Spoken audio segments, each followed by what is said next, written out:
Ρε, τι κάνεις. Αγκρίκολα.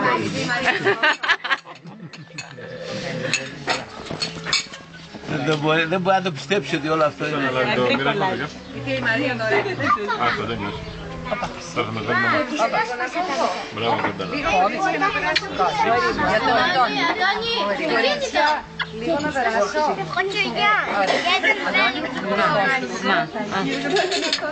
Αντώνη, τι είναι αυτό?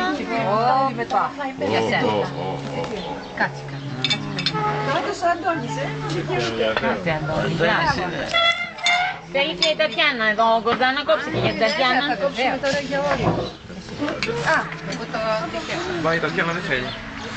Όχι, θέλει. Η Τατιάνα δεν θέλει. Έτσι, Τατιάνα, νομίζεις ότι θέλεις. Θα ρωτάς εμένα. Θέλω, βεβαίως. Θα ρωτάς τον μπαμπά τι νομίζεις. Τι πρέπει να νομίζεις. Θα σας κόψει και από τα δύο, θα σας βάλει. Θα μας βάλεις λίγο. Όχι, Άννη, ακούω. Ναι, εντάξει, άκου, αλλά λίγο θα μας βάλεις. Λίγο. Μαρία, να ακούσει τη φίληση σου.